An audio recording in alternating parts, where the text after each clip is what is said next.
What's up mga ka-RM? Ayan, welcome back sa another episode ng ating unboxing videos. Dito lang yan sa RM Hobby Collection. So today guys, we will be unboxing the Son Goku Genkai Dai Matsuri figure. At hindi lang unboxing ang ating gagawin ngayon. We will be having a deep review and comparison sa mga Grandista OG and SSJ.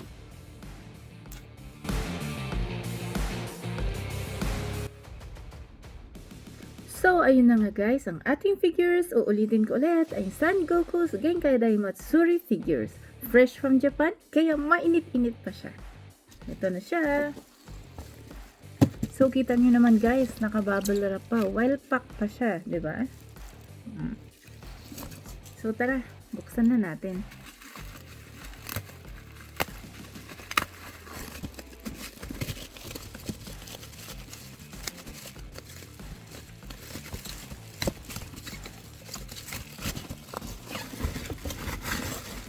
Tanggalin muna natin ang bubble wrap.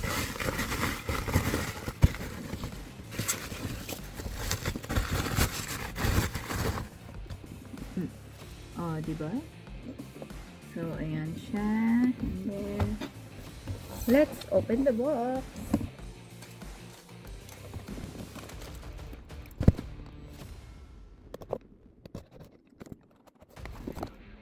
Medyo tight yung pagkaka-tape nito. So, kailangan natin maging maingat.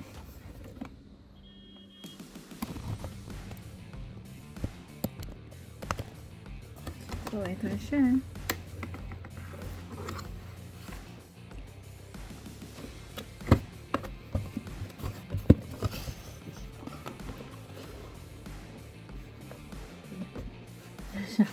Wait lang.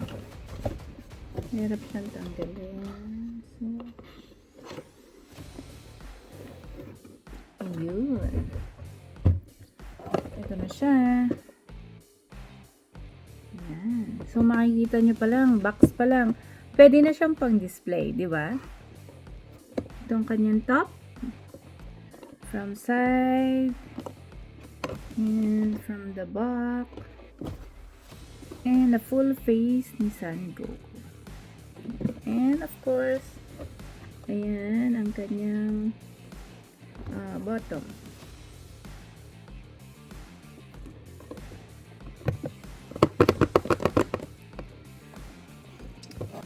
Ayan. So guys, sa harap pa lang ni Son Goku sa box, makikita na natin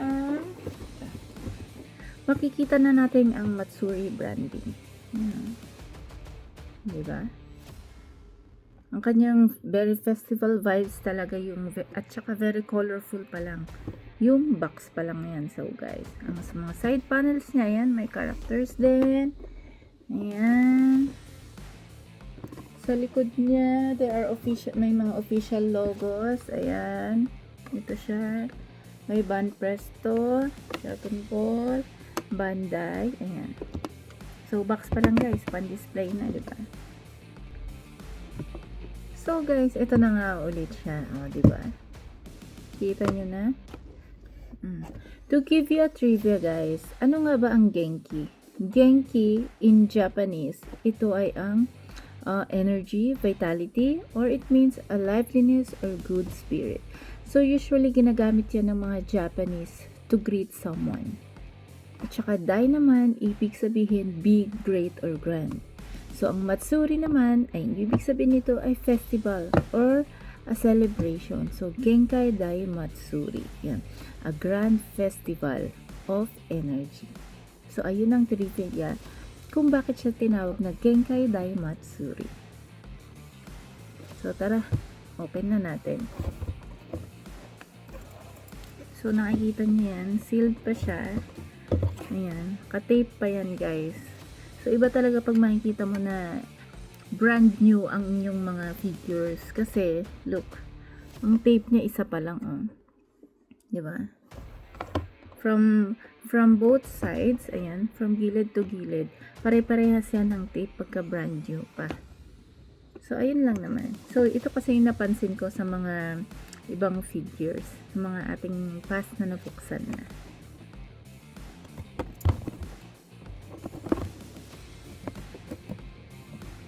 So, dapat maging maingat din tayo guys, lalo na sa mga collector din dyan, di ba? Maingat tayo magbukas ng box.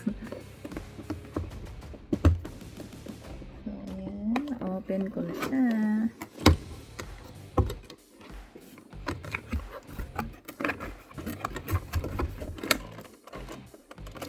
So, ayan pa lang, may nakita na tayong clam. Ito yung tinatawag na clamshell, okay? Saan ko na ako? Okay guys. Ang laki din niya. Ang laki din nito. Ang laki din siya. Oops! Ito siya. Ayan. So guys, again, ang video natin, walang filter yan. So makikita nyo talaga yung original color, original face ng figure. Okay?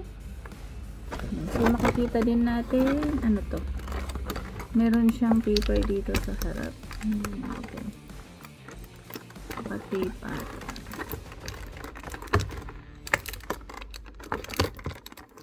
Hindi ko makuha.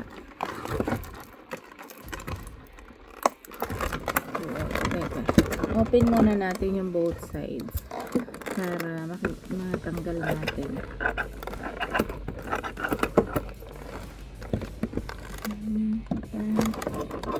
So, diba, nakita nyo naman ang well pack.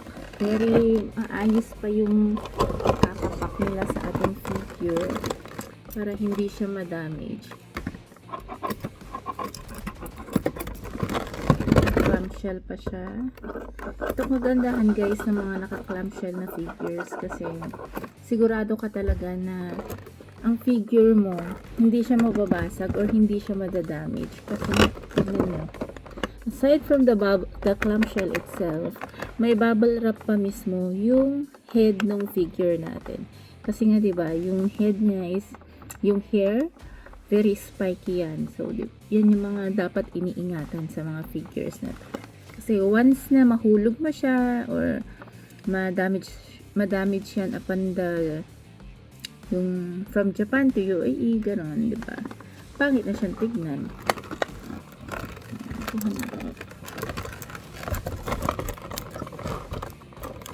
Meron pa. Marami lang siyang tape. Madami siyang tape.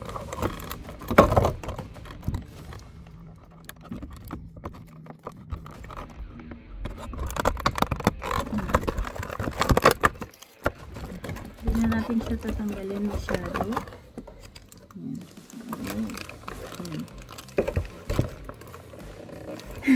Hindi na ako makita. Kasi malaki kasi siya. Oh. Ang laki ng clamshell niya. So, guys, look. Yung figure, foot support, tsaka ewan ko itong anong isa. Ayan. Siguro yung stand din niya. Ayan. Ayan, tanggalin natin. Okay. Oh. May napansin ako. Ito yung mga accessories niya, guys. Accessories niya, foot support. At saka meron siyang pa ganito. 40 Dragon Ball. Ayan. Ayan na siya. Sealed din siya. I see. Dito pala siya ilalagay. Okay, buksan natin. Bago natin buksan yung figures, guys. Check muna natin to. Oh, ang galing. Ang ganda niya. Ang ganda niya kasi meron siyang pa meron siyang pa stand, in fairness. Kasi before, lahat ng mga na-open ko walang ganito guys. Ito lang yung meron. Ayan aside from the figure, meron siyang ganito. Oh. Tama ba? Ligtad natin. Ayan, basta may paganyan siya, diba? May paganyan siya, guys, natatakot ako ilagay kasi para siyang mababasag. So, very careful na lang, guys. Sa mga bibili nito, huwag nyo na lang masyadong ipasok kapag hindi siya pwede. Pero yan, ka-stand pa rin yan. O, di ba ang galing?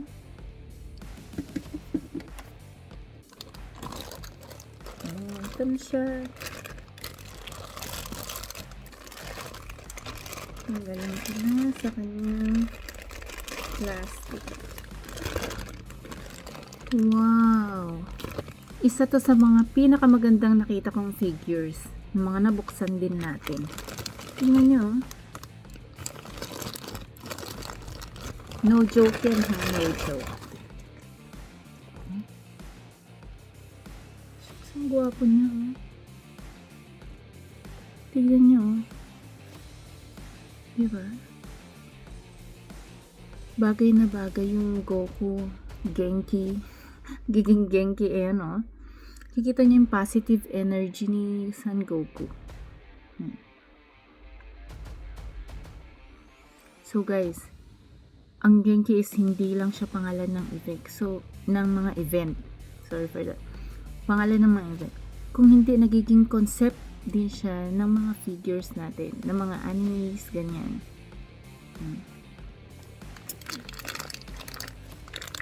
At ang kanyang foot support, sealed din siya. Imagine, sealed din yan. Buksan natin.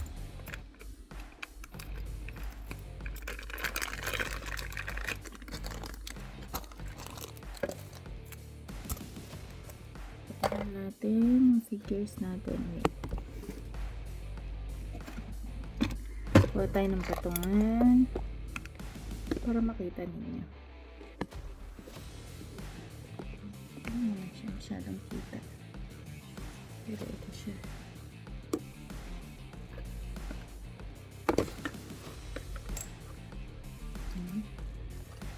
Ito ang kanyang foot support. So, ilagay natin.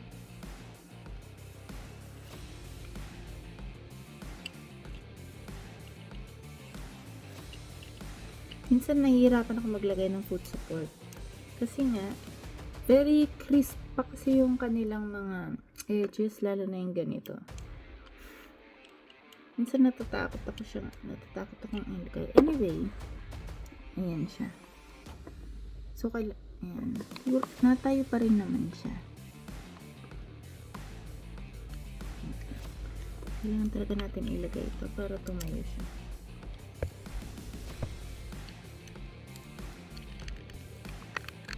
Ayun. Ayan.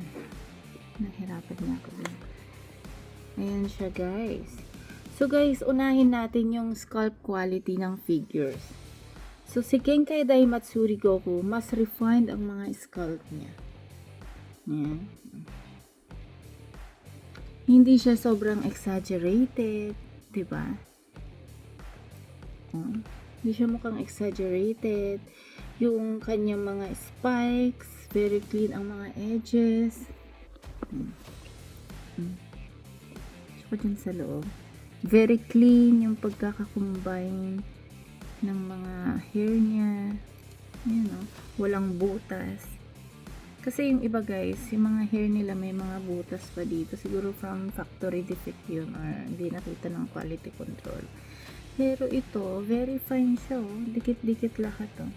At saka yung hair niya, oh, very malinis ba? Makinis. Yan, oh. Guys, kung ano nakikita niyo sa camera, yan yung original niya, ha? No filter tayo. Sa mga figures, ayan. Very fine ang hair. Pati yung mga linings ng kanyang hair. Ayan, nakikita niyo. Ito, ayan.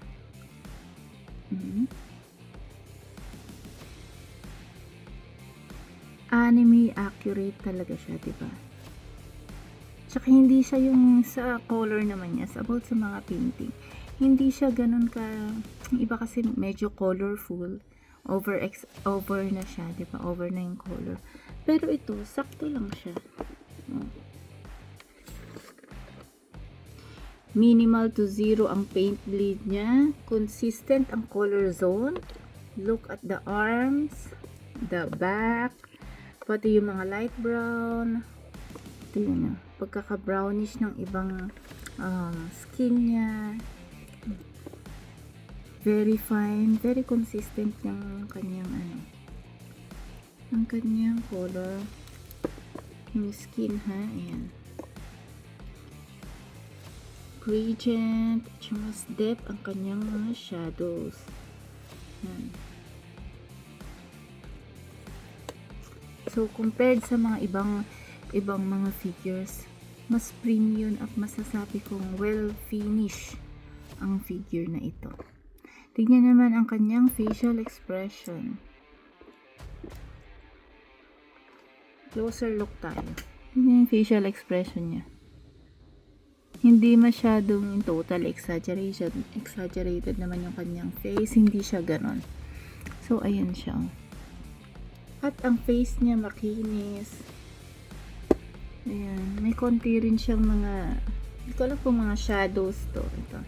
Both dito. Kasi meron din dito sa kamay. Sa back, konti lang. Ayan. Ayan siya. So, makikita nyo rin ang kanyang damit. Nakikita nyo ba? Yung folds na mga damit niya. Ayan. At saka in fairness, ito din, medyo malambot siya. Hindi, compared dun sa ibang nabuksan natin, matitigas yung belt niya dito. Pero ito malambot lang siya, Pero yun dapat yung kailangan nating ingatan. Kasi nga, naka-intact na siya. Naka-intact na yung figure. Hindi naman siya natatanggal. Ang head hindi rin natatanggal. So, ganyan na siya as is pagka may nabili po kayong ganito. Tingnan niyo ang fit niya. Ang paa, guys. Pati ang pants niya, maganda yung pagkaka-carvings nito. Grabe.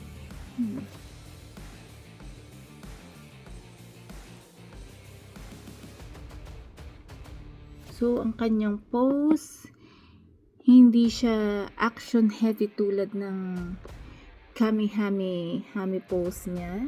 Ayan. Yung pagiging Genki niya, random lang siya. So, Genki team niya, hindi siya masyadong, alam mo yun, yung pabida ba? Sakto lang siya. Yung mga muscle size niya, proportion lang siya sa katawan lang din. At saka ang importante niyan, guys. Di ba? Ang importante niyan, hindi mabigat yung dito niya, yung katawan niya. So, hindi siya kakayanin yung figure. Sakto lang talaga siya. Tingnan niyo, nakakatayo siya ng tama. Nakatayo siya ng tama. Tsaka ang ganda, pati damit, guys. Tignan nyo, iba yung kulay dyan. And then, dito sa likod. Dito sa likod, ito may iba rin ang kulay nito. Dito, bluish na, sky blue. Yan. Guys, pati yung dibdib niya, tignan nyo, Yan nyo, diba? Yung muscle niya dun sa kanyang chest. Yan, hanggang abs meron siya actually. Masisilip mo siya dito, guys. Masisilip mo na, pati sa looban na ito, dito. Makikita mo yung carvings ng figures, Yan. Pati yung feet, yung paa, yung shoes, hindi siya masyadong, yung over color. Yung iba kasi blue na blue, sobrang blue naman. Tapos, hindi siya match dun sa ito, sakto lang. Sakto lang siya talaga. Tsaka guys, malilit na details, tignan nyo. Ayan, yan. Kumbaga dong makikipaglaban na siya, diba? So, yung every single detail niya andun. At saka ito rin medyo spiky din yung kanyang mga, ito, yan. Ang ganda. Ang ganda niya. Sa iba nating nabuksan kasi, nakadikit yan. Diba? Nakadikit yung mga damit nila. So, ito, makikita mo rin yung muscle niya dun sa likod. Ayan.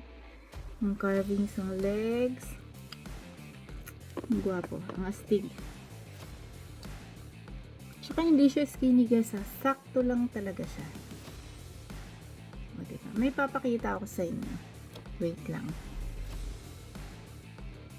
So, ayun guys, compare natin ang Grandista OG Sangoku at sa Supermaster Star Piece. So nga pala, ito palang ating bagong figure, Son Goku. Genkai Dai Matsuri ay isang special version pala to. Okay? So in terms of the scale and presence, si Grandista OGSSJ, mas mahal siya.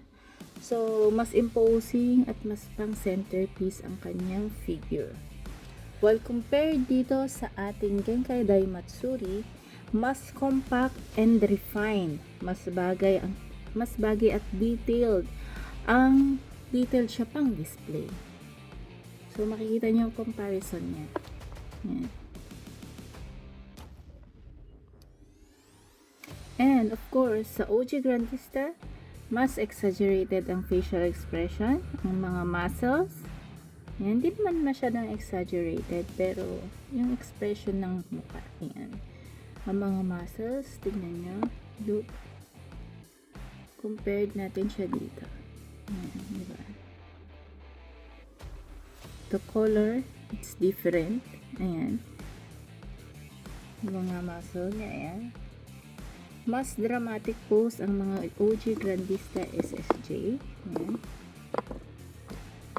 So, sabi nga nila, pang impact display ang mga Grandista. So, while sa Genkai Dai Matsuri, then detailed and fine lines, mas natural ang katawan. Ayan, nakikita nyo naman. At mas anime accurate siya. In terms naman sa paint ng both figures, ang Grandista natin, mas simple ang paint.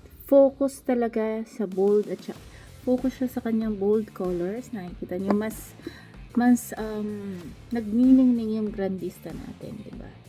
Compared siya dito, compared sa Genkai Dai Matsuri, ayan. Ang kanyang mas layered ang shading, ayan. Mas premium ang finish, at saka mas malinis syempre pagka close up shot. Ayan. Nakikita nyo naman siya eh. Ang color niya mas radiant ito. This one, sakto lang talaga siya. In fairness, ito maybe mas matangkad lang itong ating Dai Matsuri, Goku Dai Matsuri, Genki Dai Matsuri, compare dito sa ating Grandista OG. Kita nyo rin ang kanilang facial expression, the colors, the muscles, yung pagkaka-sculpt. Yan. Compared sa fist, yung mga fist nila, mas okay ito, si special version natin. Yan. Kasi makikita mo pa rin yung mga veins niya compared dito sa isa. Yan. O, diba?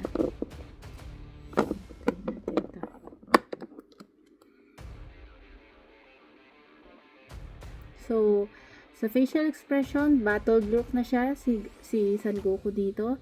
Ready na siya lumaban. So, dito, very calm but powerful. Calm but powerful. And confident, of course. Both are confident, both are ready to fight. Pero, tingnan nyo naman ang facial expression ni Mr. Grandista natin. Battle ready na siya. Ito naman, kalmado lang. Diba?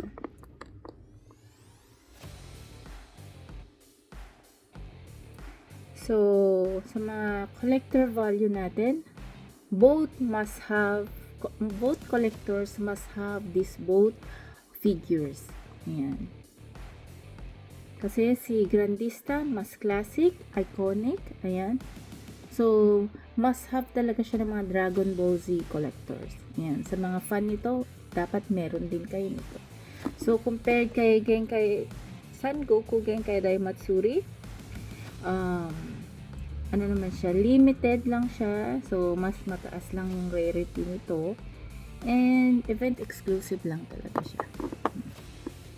So, ang final verdict natin, kung gusto, so, alin sa dalawa? Alin bang mas maganda? So, for me, you can have both figures. Yan, you can have both figures. Kung gusto mo ng medyo big big figures, mas iconic, ayan. Mag-Grandista OG SSJ ka. Ayan. Kung gusto mo naman ng mas fine, exclusive, and mas premium quality na mga figures, dito ka sa Genkai Dai Matsuri. Okay. So, anyway, parehas silang maganda. So, parehas silang magandang i-display sa shelves. Ayan. So, in terms of height, of course, mas matangkad tong Genkai Dai Matsuri natin. Ayan. So guys, kung nagustuhan mo ang aking unboxing video ngayon, follow and subscribe ka na sa aming YouTube channel at sa aming Facebook RM Hobby Collection. And guys, abangan ninyo ang Genkai Dai Matsuri Vegeta at ang Son Goku Ultra Instinct. Ayan. So again, ito ang ating Son Goku Genkai Dai Matsuri figure. So guys, kung bago ka sa aking page, sa aming Facebook, sa aming YouTube channel, tara, subscribe ka na para makapanood ka ng more unboxing videos natin ng mga figures.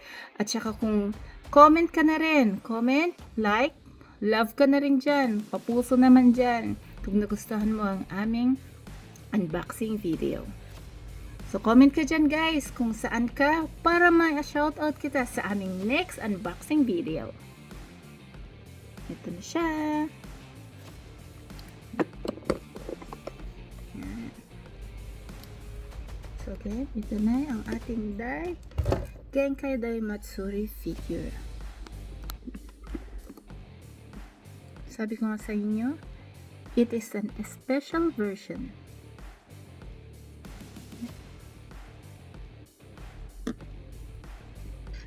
Bye! Adios!